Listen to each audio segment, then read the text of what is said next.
박근혜 대통령이 오늘부터 닷새 동안 휴가, 여름 휴가에 들어가는데 김병민 의원, 어디를 가는 건 아니고 관저에 머무는 거죠? 경내에 머물면서 휴가를 즐기시겠다 그러는데 여기에 대해서 여러 사람들의 의견이 나오죠. 일단은 지난번에 대통령께서 권했던 국내의 여러 휴가지들 있지 않습니까? 울산, 여러 군데 얘기했죠. 그런 곳에 좀 일부러 가셨으면 내수 경기 활성에도 도움이 되지 않겠냐라는 얘기를 하시는데 사실상 박근혜 대통령 입장에서는 이번 5일의 휴가는 경내에 있을 수밖에 없는 여러 요인들이 작용하는 것 같습니다.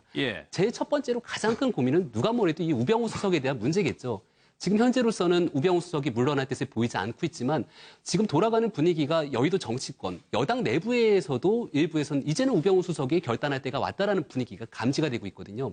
그렇다면 박근혜 대통령이 이 우병우 수석 문제를 과연 어떻게 처리할 것인가가 첫 번째고 두 번째는 이제 임기가 얼마 남지 않았기 때문에 아마 개각을 한다라면 거의 마지막 개각이 될 확률이 높습니다. 그렇다면 개각의 범위를 어느 정도까지 해야 될 것인가 그리고 마지막까지 대통령의 임기와 함께할 사람들을 고르게 됐을 경우에는 사람들이 또 보는 기대심이라는 게 있지 않겠습니까? 지금 대한민국 박근혜 정부가 운영하고 있는 여러 가지 점들에서 문제점들이 도처에서 속출하고 있는데 이 문제를 한 번에 해결하기 위해서는 결국은 국민들에게 좀 기대를 줄 수 있는 인물을 골라야 되는데 그런 여러 가지 측면들에서 아마 대통령의 고심이 가장 깊은 5일의 경내 휴가가 아닐까 생각됩니다.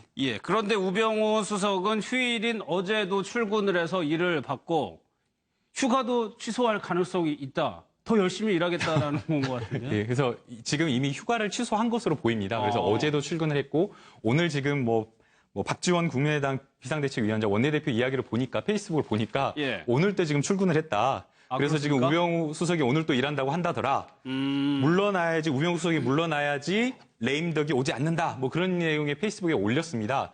그래서 지금 아마도 지금 뭐 일각에서는 우병우 수석이 물러나지 않겠다라는 어떤 사퇴 거부의 의사를 간접적으로 표시한 게 아니냐라고 지금 이야기를 하고 있는데 오히려 좀 제 생각은 사퇴의 준비를 하고 있는 게 아닌가라는 생각이 듭니다. 신변정기요? 오히려 지금 국민적인 어떤 여론이 거의 한 70% 이상이 사퇴해야 된다라고 하고 있고 심지어는 여당에서조차 사퇴를 해야 된다라고 이야기를 하고 있습니다. 여야 가릴 것 없이. 근데 지금 민정수석이 원래 하는 일이 각 어떻게 보면은 사정 라인에서 올라오는 정보들을 취합해서 이거를 어떻게 보면 검증하고 이걸 사정하고 하는 그런 역할을 합니다. 그럼 그 민감한 정보들이 어마어마합니다. 아마도 제 생각에는 이러한 민감한 정보들을 분리해서 그 다음에 오는 민정수석에게 물려줄 수 있는 정보라든가 이런 거를 분류하고 어떻게 보면 신변을 정리하는 그 작업을 하고 있는 것이 아닌지. 그래서 언제라도 박근혜 대통령이 결단을 내린다라고 하면 사퇴를 하려고 하는 그 사퇴 수순에 있는 것이 라는 생각이 듭니다. 아니, 박근혜 대통령이 결단하기 전에 뭐 엊그제 한 얘기가 있는데 바로 이게 입장을 바꿀 수가 있겠습니까? 스스로 물러나는 그림은 어때요? 당연히 일단은 이번 주 내내는 박근혜 대통령께서 휴가 기간이기 때문에 결단을 내릴 수가 없겠죠. 그렇기 때문에 그렇다고 휴가가 끝날 때까지 기다리자니 지금 하루하루가 지날수록 대한민국 국민들의 민심이 더 싸늘하게 식어가고 있거든요.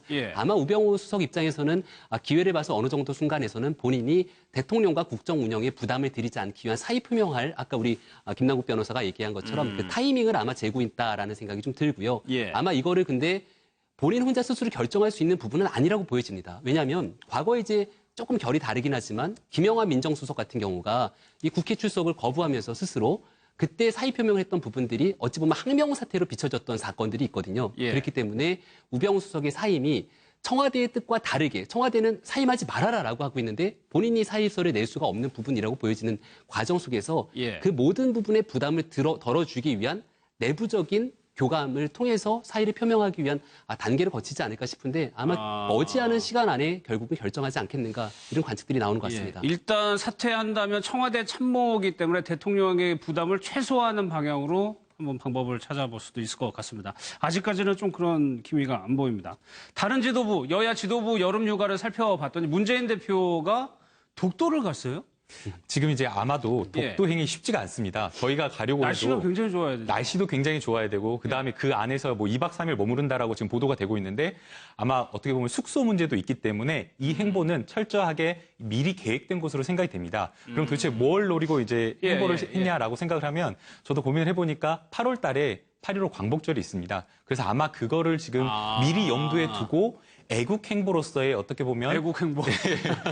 왜냐하면 우리 독도가 가진 어떤 상징성이 크기 때문에 아마 그런 것을 고려하고 어떻게 보면 그런 어떤 상징적인 의미를 두고 독도행을 선택한 것이 아닌가라는 생각이 듭니다. 예. 2박 3일이라고 하셨나요? 2박 3일 일정으로 지금 알고 있습니다. 2박 3일이요. 다른 분들 보니까는 독서하시는 분이 안철수 전 대표하고 김종인 대표가 예. 책을 읽네요. 책을 독서 휴가를 이제 벌이겠다라고 하시는데 공교롭게도 두 분이 정치적인 어찌 보면 앙숙의 관계에 있는데 예. 또 좋아하는 분은 공통점이 있는 것 같아요. 작가는 조정래 그렇죠. 선생이에요, 다. 조정래 선생님이 낸 이번에 신작 소설 풀꽃도 꽃이다라고 하는 부분은 교육 문제를 다룬 책인데 안철수 전 대표 입장에서는 대한민국 교육개혁에 대해 굉장히 관심이 많습니다. 그래서 스스로가 교문에 들어가겠다라고 얘기를 예전부터 했던 얘기처럼 교육 문제를 어떻게 개혁할 것인가에 대한 책을 보겠다라는 거 같고요. 예. 김종인 대표는 누가 뭐래도 대한민국 경제민주화의 상징인 것처럼 허수아비 춤이라는 저 소설이 조정래 작가가 아마 40주년, 등단 40주년 기념으로 냈던 경제민주화에 관련된 소설이라고 합니다. 그래서 저 책을 보면서 이제 곧 당대표의 지위에서 벗어나게 되지만 예. 2017년 대통령 선거에서 경제민주화를 키워드로 본인이 어떤 역할을 하실지를 저 책을 보면서 좀 고민하는 시간을 갖지 않을까 이렇게 예. 보여지는데요. 그러니까 이 책에 상징적인 의미가 있어요. 아주 다이렉트로 이야기를 하고 싶은 이야기를 간접적으로 던지고 있습니다. 네. 실제 지금 허수아의 춤을 보게 되면 작가가 아예 서문에 이런 말을 쓰고 있습니다. 우리가 명심해야 할 것이 있다. 정치에만 민주화가 필요한 것인가? 아니다. 경제에도 민주화가 필요하다. 그러니까 김종인 대표가 경제민주화를 이야기했는데 재벌개혁, 이 소설에서 나오는 게 뭐 일광그룹이라는 대기업이 비자금으로 한번 사법 처벌을 받은 다음에 예. 뭐 언론, 정치계, 뭐 전부 다 사법부 다 권력으로 돈으로 다 매수해가지고 그런 어떤 것을 스토리를 그리고 있습니다. 그래서 재벌 개혁을 해야 한다는 어떤 김종인 대표의 어떤 그런 마음을 직접적으로 그냥 드러낸 게 아닌가. 예. 그리고 이제 저 안철수 대표가 지금 풀꽃도 꽃이다라고 하는 것은 우리 사회가 가진 어떤 병폐.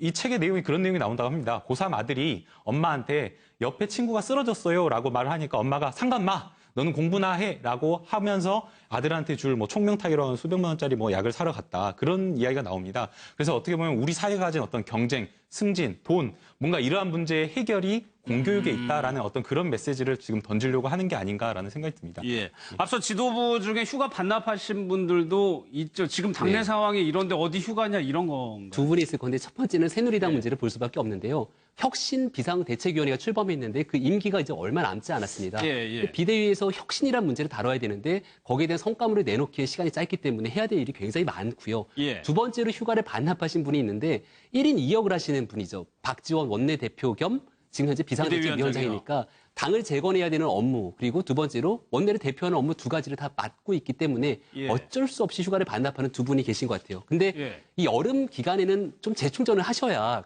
이제 9월부터 아니, 시작되는 그래야 밑에 있는 사람들이 그럼요. 쉬죠. 그래도 박지원 원내대표 같은 경우 나는 휴가를 반납하지만 너희는 쉬어라라고 얘기를 순차로 하면서 보내줬다고 해요. 순차로 당직자를 보내줬다고. 보내겠다라고 하지만 본인도 좀 고령이시고 예. 약간의 이 휴가를 통한 그 나름대로의 재충전의 시간이 필요하지 않는가 이런 생각도 좀 듭니다. 예, 사실 네. 그 박지원 원내대표는 딸이 유럽을 가라고 이제 박지원 원내대표하고 이제 사모님과 같이 이렇게 티켓을 끊어줬다라고 합니다. 그런데 이제 그 티켓을 끊어줬음에도 불구하고 예. 갈 수가 없다라는 그런 상황으로 설명했다고 합니다. 예. 알겠습니다. 대통령을 비롯한 정치인들의 여름 휴가 알아봤습니다. 1분 뒤에 돌아오겠습니다.